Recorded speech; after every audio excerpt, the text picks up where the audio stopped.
Em nome do Pai, do Filho e do Espírito Santo. Amém. Caríssimos irmãos e irmãs, aqui é o seminarista Luiz Alfredo, no canal Católicos de Verdade, e no nosso segundo dia com o Sagrado Coração de Jesus, nós iniciaremos então a nossa leitura e reflexão da encíclica Aurietis Aquas do Papa Pio XII.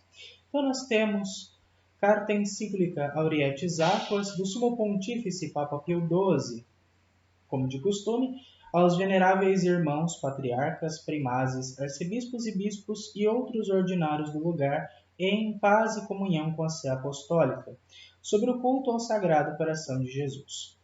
Na introdução, admirável desenvolvimento do culto do coração sacratíssimo de Jesus nos tempos modernos. Então, esta é a forma comum de se começar uma encíclica antes do Concílio Vaticano II, dirigindo-se aos bispos, às autoridades eclesiásticas. Hoje em dia se dirige ao povo de Deus e aos homens de boa vontade. Então, número 1. Aurireis águas com gáudio das fontes do Salvador. Isaías capítulo 12, versículo 3. Essas palavras com que o profeta Isaías prefigurava os múltiplos e abundantes bens que os tempos cristãos haveriam de trazer, acodem-nos espontaneamente ao espírito ao completar-se a primeira centúria desde que o nosso predecessor, de imperecível memória, Pio IX, correspondendo aos desejos do orbe católico, ordenou que se celebrasse na Igreja Universal a festa do Sacratíssimo Coração de Jesus. Então, o título da encíclica Aurietis Aquas, Aurireis as Águas, provém justamente desta citação do profeta Isaías. E ela foi escrita para se comemorar a ocasião dos 100 anos em que o Beato Pio IX instituiu no calendário da Igreja Universal a festa do Sacratíssimo Coração de Jesus, no ano de 1856. No número 2, inumeráveis são as riquezas celestiais que nas almas dos fiéis infunde o culto tributado ao Sagrado Coração, purificando-os, enchendo-os de consolações sobrenaturais e excitando-os a alcançar toda a sorte de virtudes.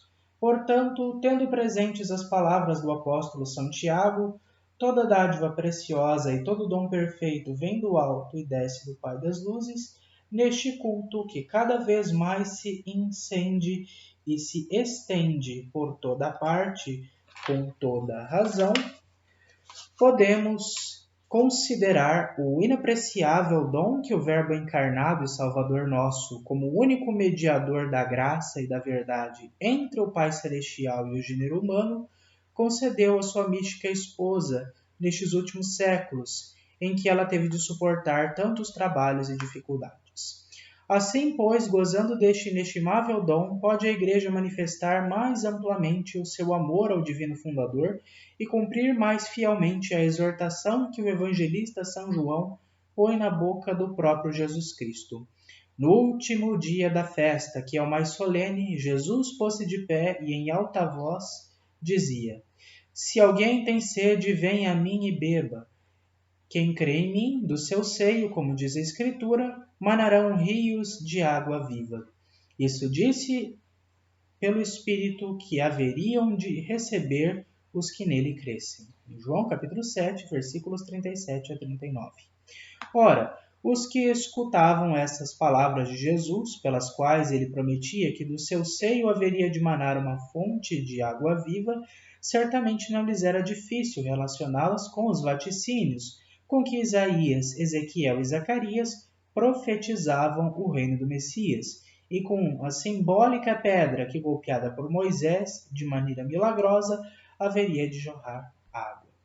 Então, este segundo número da Aurietis Aquas nos diz que o amor que Deus tem para conosco, um amor que desce do céu, um amor de incontáveis riquezas que vem de Deus e que, pela encarnação do Verbo, passam de Deus para a humanidade, a natureza humana que é unida à pessoa divina do Verbo encarnado, e esse seu divino amor que passa pela Igreja e que no símbolo do seu coração traspassado, que jorra água e sangue, lembra aquela profecia que ele fez no templo, em João capítulo 7, na festa dos tabernáculos, em que ele diz que quem tem sede venha a mim e beba, e do seu interior jorrarão rios de água viva. Isso mostra já a figura veterotestamentária, por exemplo, do profeta Ezequiel, da água que jorrava do lado do templo, enfim, Zacarias, olharão para aqueles que o traspassaram, enfim. E a própria citação do aurireis as águas mostram que desde sempre essa figura de Deus que derrama o seu amor já é algo que está presente na Sagrada Escritura, no Antigo Testamento, e são várias as citações que a encíclica elenca. No número 3, a caridade divina tem a sua primeira origem no Espírito Santo, que é o amor pessoal, assim do Pai como do Filho, no seio da Trindade Augusta, com sobradíssima razão, pois o apóstolo das gentes, como que fazendo-se eco das palavras de Jesus Cristo, atribui a esse espírito de amor a efusão da caridade nas almas dos crentes. A caridade de Deus foi derramada nos nossos corações por meio do Espírito Santo que nos foi dado. Então, o Espírito Santo, que é muitas vezes chamado e rezado como o amor do Pai e do Filho, ele é o Espírito de amor. Ele é o Espírito que nos comunica o amor trinitário e que derrama o amor de Deus nos nossos corações, como está em Romanos capítulo 5, versículo 5. Então, nós somos incluídos neste mistério do amor divino através do Espírito Santo que procede do Pai e do Filho. No número 4, este estreito vínculo que, segundo a Sagrada Escritura, existe entre o Espírito Santo, que é amor por essência, e a caridade divina, que deve acender-se cada vez mais na alma dos fiéis, demonstra abundantemente a todos nós, veneráveis irmãos, a natureza íntima do culto que se deve tributar ao coração de Jesus Cristo. Com efeito, se lhe considerarmos a natureza particular, manifesto que este culto, um ato de religião excelentíssimo, visto exigir de nós uma plena e inteira vontade de entrega e consagração ao amor do Divino Redentor, do qual é sinal e símbolo vivo seu coração traspassado, consta igualmente, e em sentido ainda mais profundo, que este culto aprofunda a correspondência do nosso amor ao amor divino, pois só é em virtude da caridade se obtém que os homens se submetam mais perfeita e inteiramente ao domínio de Deus, já que o nosso amor de tal maneira se apega à divina vontade que vem a fazer-se uma coisa só com ela. Consoante aquelas palavras, quem está unido ao Senhor é com ele o mesmo Espírito.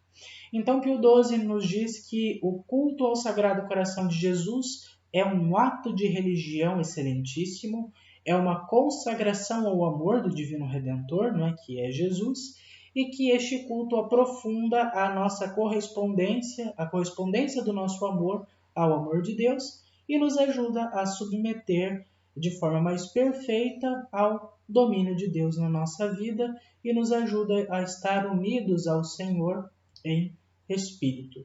Só aqui nós temos 5 motivos pelos quais nós devemos cultuar o Sagrado Coração de Jesus. E com isso nós encerramos o vídeo de hoje. Que Deus te abençoe profundamente. Salve Jesus, em nome do Pai, do Filho e do Espírito Santo. Amém.